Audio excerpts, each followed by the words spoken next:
अस्सलामुअलैकुम दोस्तों, कैसे हैं आप सब। मैं आप सबको यूट्यूब चैनल इंग्लिश लिटरेचर पे वेलकम कहती हूँ। आज की वीडियो में हम जो टॉपिक कवर करने जा रहे हैं that is the rape of the lock, जिसको लिखने वाले हैं अलेक्जेंडर पोप। हम लोग इसका कैंटो 3 डिस्कस कर रहे हैं। लास्ट लेक्चर में हम लोग इसकी लाइन नंबर 378 तक अपने टेक्स्ट को कंप्लीट कर चुके हैं। आज के लेक्चर में हम लोगों ने लाइन नंबर 379 से अपने टेक्स्ट को प्रोसीड करना है।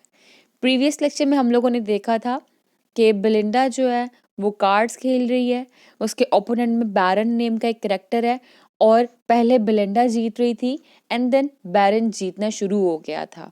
और देखते हैं आगे क्या होता है। लास्ट टाइम नेव का जो करेक्टर यानी कि जो जैक का करेक्टर होता है जिसके ऊपर जे लिखा होता है, उस करेक्टर ने क्वीन को हरा दिया था और क्वीन का कार्ड जो था वो बेलिंडा का था। क्लियर। तो अब जब बेलिंडा हारना शुरू हुई उस पे क्या हुआ। At this the blood the virgin's cheek for सोक। इस पे ये हुआ कि जो हमारे पास विर्जिन थी मींस बेलिंडा थी, उसके जो चिक्स थे उनका रंग उड़ना शुरू हो गया। यहाँ पर लिखा ना वर्ड ब्लड, ब्लड हाईलाइट कर रहा है कलर को कि उसके गालों का रंग उड़ना शुरू हो गया। A livid paleness spreads over all her look। अब उसकी जो चेहरे की रंगत थी वो कैसी होने लग पड़ी, पेल, पीले रंग का उसका चेहरा होने लग पड़ा। She sees and trembles at the approaching ill। approaching ill मतलब हारना। वो महसूस कर रही थी कि वो हारने वाली है और उस हारने की वजह से वो खुद कांप रही थी। फिर है just in the jaws of ruin and codille. Jaws of ruin का मतलब होता है in the face of defeat, हारना। कि यहाँ पे बेलिंडा ने खुद को डिस्ट्रक्शन वाली साइड पे और हारने वाली साइड पे खड़ा कर लिया था। शी फील्स दैट कि वो जो है सब कुछ खोने वाली है अब। एंड नाउ, और अब, as oft, in some distempered state. Distempered state मतलब ऐसी सूरत हाल जहाँ पे बदनज़मी हो रही हो, जहाँ पे सिचुएशन बिल्कुल डिस्ट्रॉय हो रही हो। तो यहाँ पे लिखा है और अब जैसा कि मुश्किल हालात में होता है, जैसा कि बदनज़मी के टाइम पीरियड में हो रहा होता है, क्या होता है। On one nice trick depends the general fate. अब कहती है कि सिर्फ और सिर्फ अब क्या हो सकता है, अब इसकी किस्मत जो है ना वो सिर्फ और सिर्फ एक नाइस ट्रिक के ऊपर बेस करती है। अब इसने गेम के अंदर एक ऐसी ट्रिक खेलनी है, एक ट्रिक खेलनी है जिसकी बेस पे ये गेम जीत सकती है, वरना she is going to lose the entire game. अब आगे बताया गया है an ace of hearts step forth the king unseen. अब यहाँ पे क्या बताया गया है, अगेन कार्ड्स की बारी आ गई है। कार्ड्स के बारे में बताया जा रहा है कि पीछे हमने देखा था ना, नेव ने क्वीन को हरा दिया था, ठीक है, गुलाम बना लिया था अपना। हालांकि नेव खुद गुलाम होता है लेकिन नेव ने क्वीन को गुलाम बना लिया था ना। अब क्वीन के साथ कौन होता है, किंग होता है। तो यहाँ पे बताया गया है an ace of hearts step forth unseen king. अब यहाँ पे क्या हुआ कि किंग का कार्ड आया और वो कार्ड कौन सा है, एस ऑफ हार्ट्स में, ठीक है, इस साइन में है। Any how lurked in her hand and mourned his captive queen। कहता है वो किस लिए आया, कहता है वो बहुत तेजी से आया। और किस लिए आया, इसलिए ताकि जो इसकी मलका है, जो क्वीन है, उसको कैद कर लिया गया हुआ है, तो वो दुख में है। इसी दुख में वो अपनी क्वीन का रिवेंज लेने के लिए आया है। He springs to vengeance with an eager pace. Eager pace बहुत जल्दी से, वेंजेंस मतलब रिवेंज, ठीक है। तो वो बहुत जल्दी से बदला लेने के लिए आया है। फिर है and falls like thunder on the prostrate ace. अच्छा, अब ये कार्ड किसका था, किंग का। किंग का कार्ड था बेलिंडा के पास। क्वीन का कार्ड किसका था, वो भी बेलिंडा का था। उसको किसने हराया था, बैरन के कार्ड ने हराया था, नेव ने, ठीक है। अब बेलिंडा के पास ये किंग का कार्ड था और एक किंग अपनी क्वीन के लिए आया और किस लिए आया, बदला लेने के लिए आया। तो यहाँ पे कहना and falls like thunder on the prostrate ace. Prostrate ace, ace का कार्ड किसका है, एस का कार्ड हमारे पास यहाँ पे बैरन का है।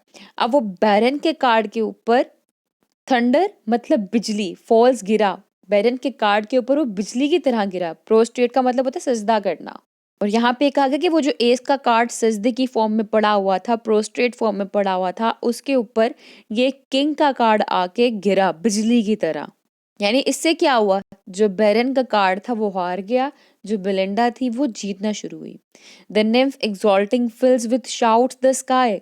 निम्फ यहाँ पे बेलिंडा के लिए कहा गया है कि वो जो बेलिंडा थी फिर खुशी से चिल्लाई, और इतनी उसने खुशी से जो थे ना चिल्लाई जब थी ना, वो शाउट किया था उसने, तो कहते उसकी आवाज आसमान तक गई। The walls the woods and long canals reply.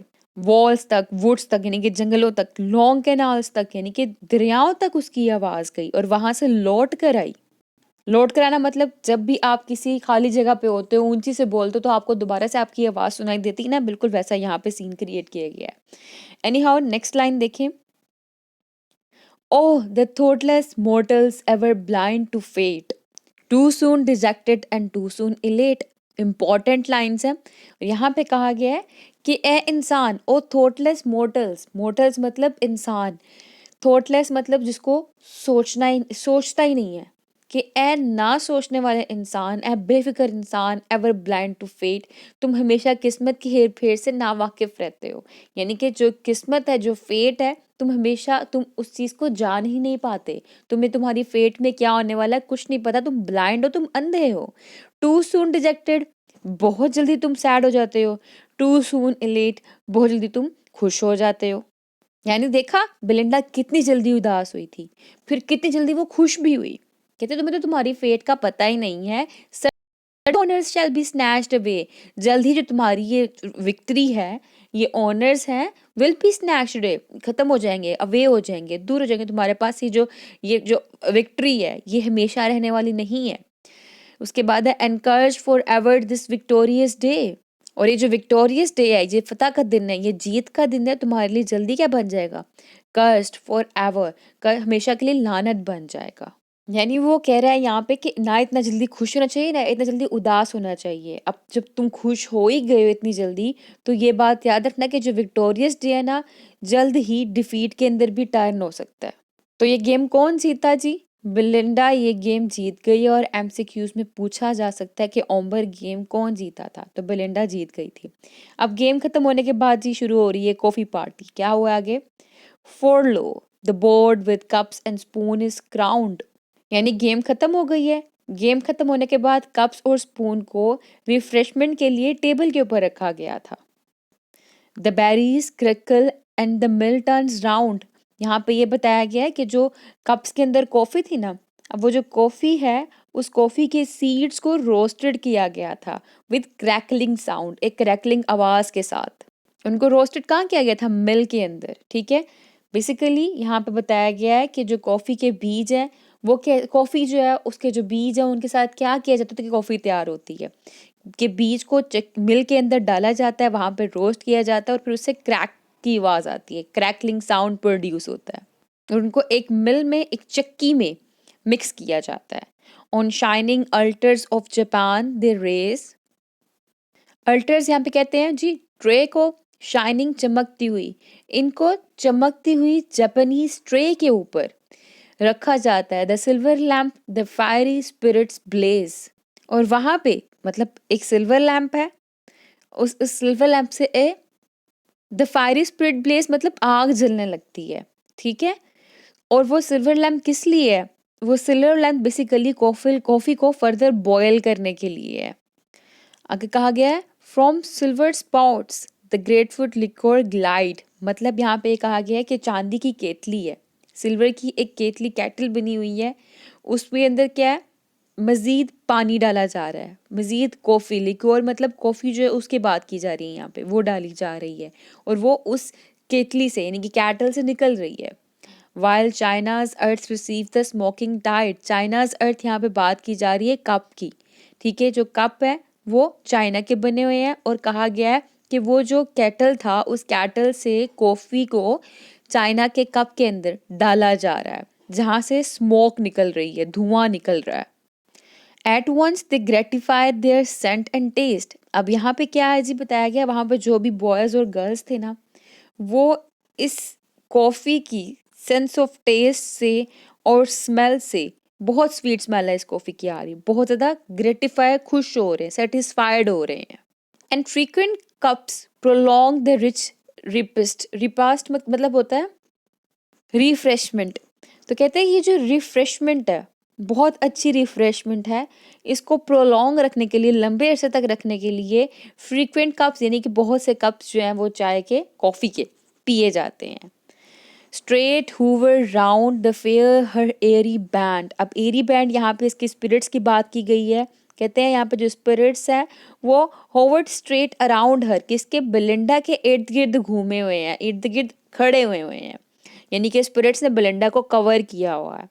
फिर उसके बाद है some as she sipped the fuming liquor fanned. कहते हैं जो कॉफ़ी, जो गर्म कॉफ़ी बेलिंडा पी रही है, कुछ स्पिरिट्स जो हैं उस कॉफ़ी को फैंड कर रहे हैं, यानी कि हवा दे रहे हैं ताकि वो ठंडी हो जाए और वो उसे पी सके। एंड है some over her lap their careful plumes displayed. तो कहते कुछ यहाँ पे ऐसे स्पिरिट्स हैं जो कि बेलिंडा के लैप के ऊपर हैं, वो उसके कपड़ों को प्रोटेक्ट कर रहे हैं। Trembling and conscious of the rich brocade. ये स्पिरिट्स जो थी ये कांप रही थी, ट्रैम्बलिंग, क्यों, ताकि इसका जो इतना महंगा ड्रेस है वो ख़राब ना हो जाए। और उसी महंगे ड्रेस को प्रोटेक्ट करने के लिए जो स्पिरिट्स थी वो बेलिंडा के ड्रेस के ऊपर बैठी हुई थी, कवर किया हुआ था, ताकि कॉफ़ी का कोई भी ड्रॉप उनके कपड़ों पे ना गिरे। क्लियर? किनके कपड़ों पे? बेलिंडा के कपड़ों पे। तो लाइन नंबर 406 तक हम लोगों ने टेक्स्ट को डिस्कस कर लिया है। आज का लेक्चर यहाँ पे करते हैं एंड। नेक्स्ट लेक्चर में हम लोग कैंटो 3 की लाइन नंबर 407 को डिस्कस करेंगे। वीडियो पसंद आए वीडियो को लाइक भी करिएगा और कमेंट में अपना ओपिनियन भी शेयर करिएगा। कोई क्वेश्चन हो तो करिएगा, मैं आपको ज़रूर रिस्पॉन्स करूँगी इंशाल्लाह। दुआ में खास याद रखिएगा, हमारे चैनल को सब्सक्राइब करना मत भूलिएगा। Stay tune with us, take care.